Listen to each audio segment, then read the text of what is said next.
Ganito pala si Sara Duterte sa kanyang teenage life, high school life. O panoorin nyo.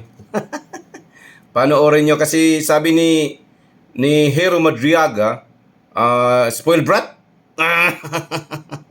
O panoorin nyo, panoorin nyo, panoorin nyo.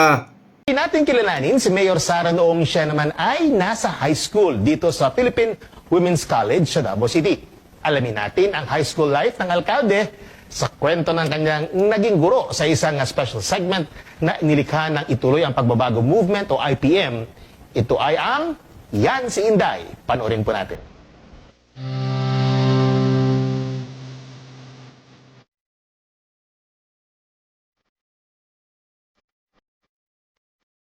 I am Lenny Hernandez.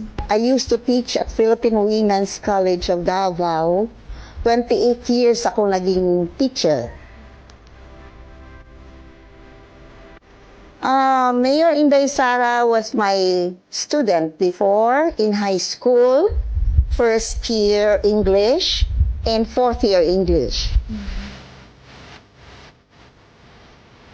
Sara was a typical high school teenager during that time.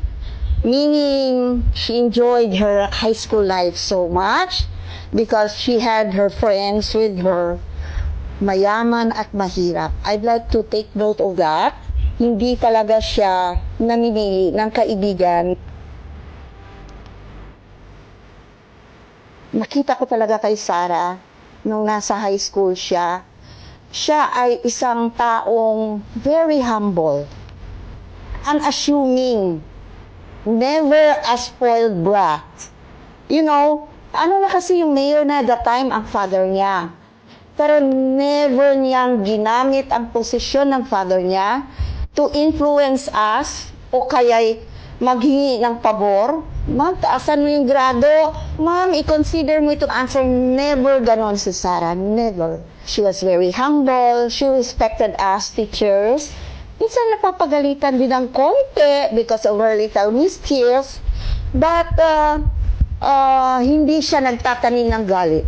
Never yung nag-hold siya ng grudges. If I can very well remember, her fourth year advisor was in the hospital.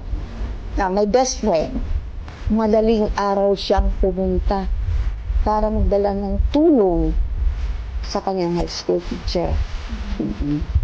Yan ang hindi ko makalimutan kay Sara, ang pagiging simple, unassuming, humble, matulungin, at hindi kami nili ng tao, mahirap o mayaman.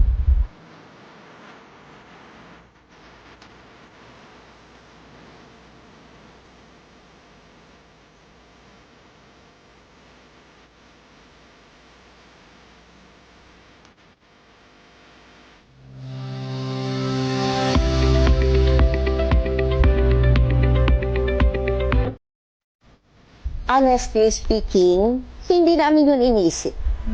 Personally, hindi ko yun inisip.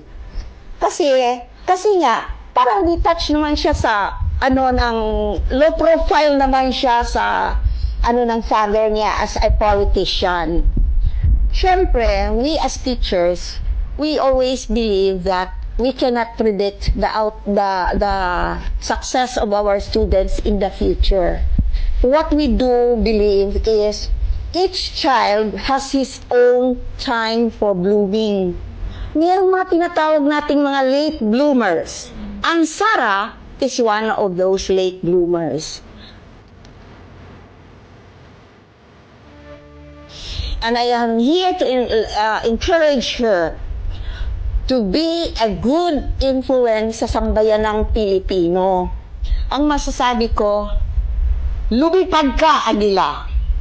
Ipakita mo sa sambayanang Pilipino ang galing ng isang taga-probinsya.